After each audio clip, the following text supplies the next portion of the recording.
Welcome back to Twice Born Bible Studies. We are looking at the book of Matthew, and in this session we're looking at chapter 18, and we are beginning to see the transition in Jesus' ministry. He is beginning to make his way to Jerusalem as he prepares to go to the cross, and we're going to look and see what is he calling us to do. Last time we talked about having big faith and working on trusting God more so our faith can grow. And this time we're going to look and see what are his teachings for us as we study his word together. Starting in verse 1. At the time the disciples came to Jesus and asked, "Who then is greatest in the kingdom of heaven?" He called the little child to him and placed the child among them. And he said, "Truly I tell you, unless you change and become like a little child, you will never enter the kingdom of heaven. Therefore, whoever takes the lowly position of this child is the greatest in the kingdom of heaven. And whoever becomes one such child in my name welcomes me."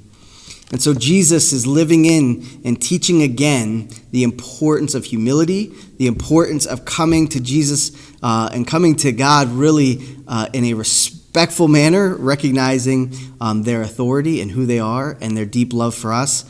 And being like a child. If you've ever been around a child, children are trusting. If a child has had a healthy family life, if a child has had healthy parents in his or her life, you're going to find a trusting child. You're going to find a child that has peace. You're going to find a child that has a level of commitment to their family.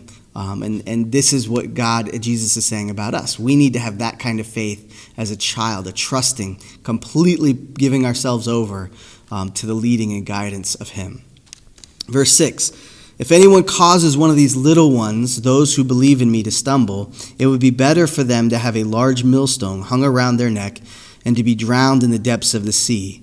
Woe to the world because of the things that cause people to stumble. Such things must come, but woe to the person through whom they could come. If your hand or your foot cause you to stumble, cut it off and throw it away. It is better for you to enter life maimed or crippled than to have 2 hands or 2 feet and be thrown into eternal fire. And if your eye causes you to stumble, gouge it out and throw it away. It is better for you to enter life with 1 eye than to have your eyes be thrown into the fire of hell." And so Jesus, he's opening our eyes to something we cannot see, and that's the eternal nature of life, the eternity that is ahead of us. And he's saying, look, there's a value balance. You need to understand, you fulfilling the lust of your eyes, you fulfilling the lust of your flesh is not worth it.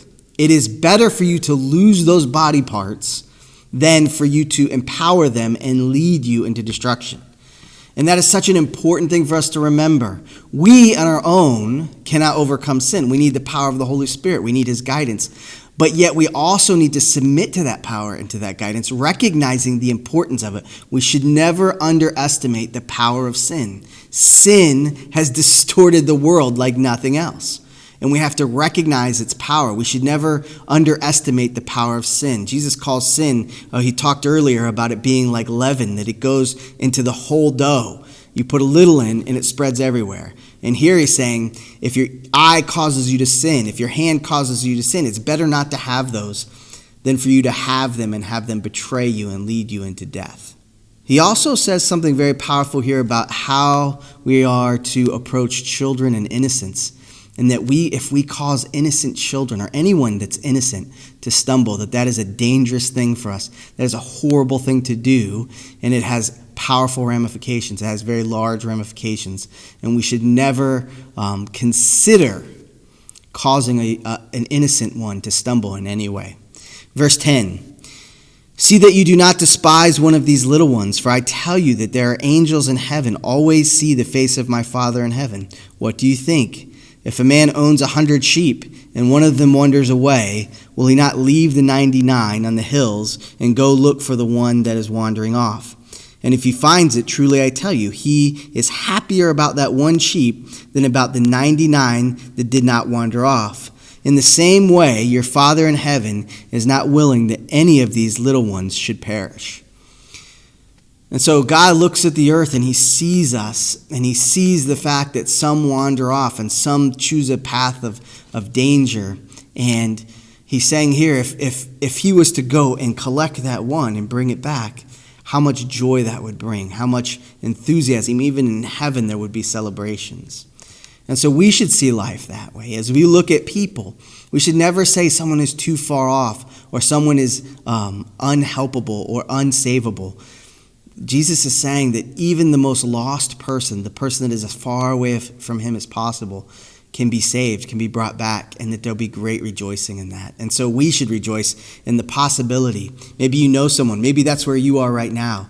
Understand that you are loved desperately. God is saying here, I love you to everyone, to the ones that are his and to the ones that have walked away from him. And he will celebrate when you become his, and heaven will too.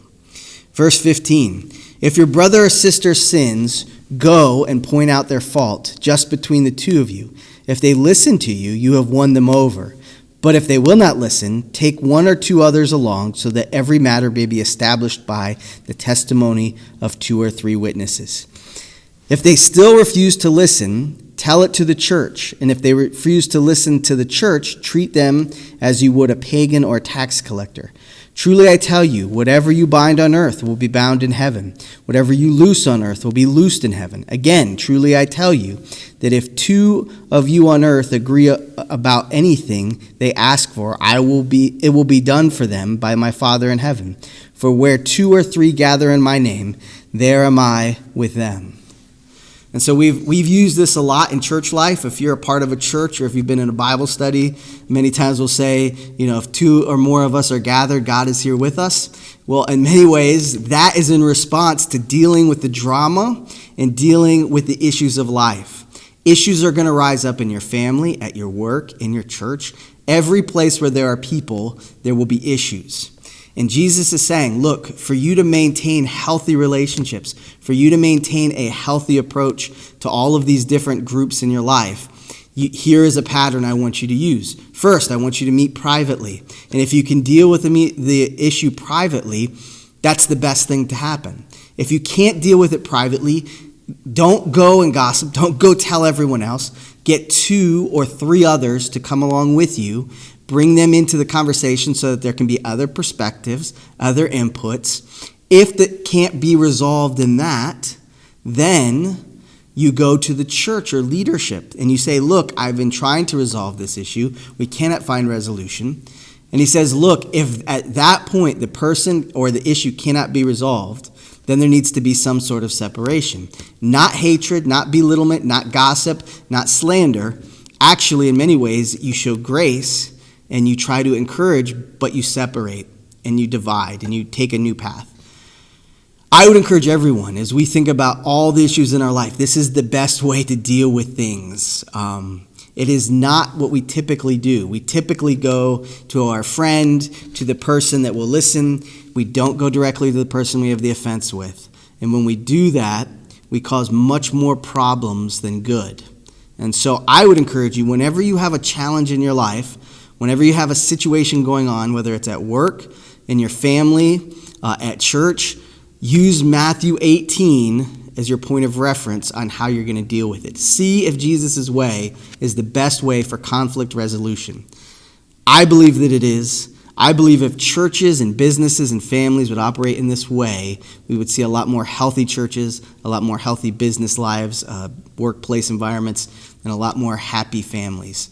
And so that is a challenge I put on myself and a challenge I would encourage you on, to have healthy ways of dealing with challenges and adversity. Verse 21, then Peter came to Jesus and asked, Lord, how many times shall I forgive my brother or sister who sins against me? Up to 7 times? Jesus answered, I tell you, not 7 times, but 70 times 7. And so this is connected into the Old Testament. There is the story in Genesis chapter 4, and there's a man who considers himself a great warrior, and he talks about how he has killed people, and he kills people for even looking them. And he says, if Cain has killed 1, I have killed 7 times 7. And so that's the reference here, is in Genesis chapter 4. Jesus is kind of pointing back and saying, look, there's this bragging about sin, and there's this bragging about the lack of grace or forgiveness. as my servant, as my follower, I want you to be at a place where you're known for your forgiveness. You're known for your grace, that you brag about the grace that's in your life. Not the bitterness, not the anger, not the strife, but the grace that you give. And so forgiveness is a testimony of your Christ-likeness. Verse 23, therefore the kingdom of heaven is like a king who wanted to settle an account with his servants. As he began to settlement, a man who owed him 10,000 bags of gold was brought to him. Since he was not able to pay, the master ordered that he and his wife and his children and all that he had be sold to repay the debt. At this, the servant fell at his knees before him. Be patient with me, he begged, and I will pay back everything. The servant's master took pity on him, canceled the debt, and let him go. And so here's this guy. He has an amount of debt that he cannot pay. It's beyond his availability. The master's going to make his whole family go into slavery because of it. And this gentleman begs him and says, please, please, please. And the master shows grace and empathy and pity, and he says, your debt is forgiven. This is where we see God's grace and his power, and it continues on. But when the servant went out and he found one of his fellow servants who owed him 100 silver coins, he grabbed him and began to choke him. Pay back what you owe me, he demanded. His fellow servants fell to his knees and begged him, be patient with me and I will pay it back. But he refused. Instead, he went off and had the man thrown into prison until he could pay the debt. When other servants saw what had happened, they were outraged and went and told their master everything that had happened. And so, this guy who's been given grace beyond grace, he's been forgiven a debt he cannot pay.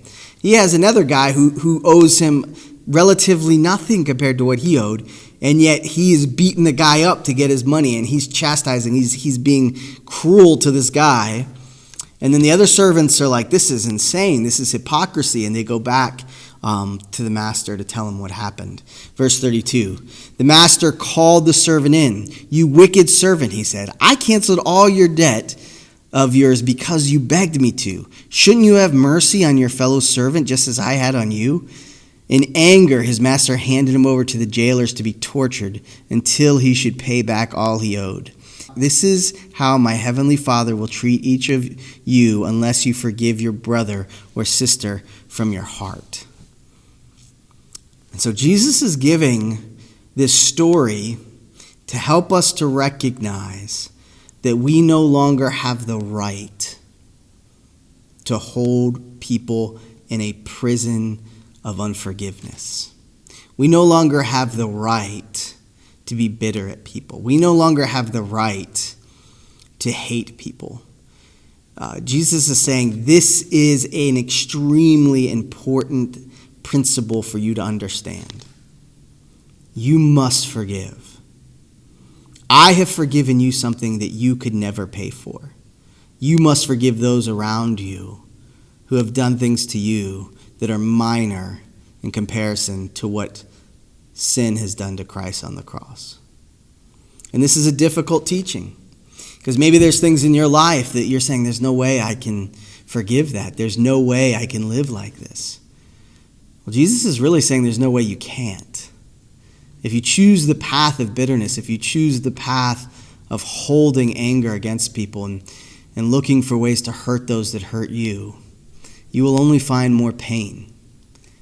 Jesus is giving all of us a truth that is so valuable. Forgiveness is powerful.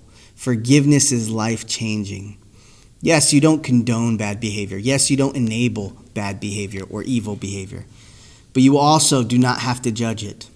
You don't have to be the judge, the jury, and the executioner.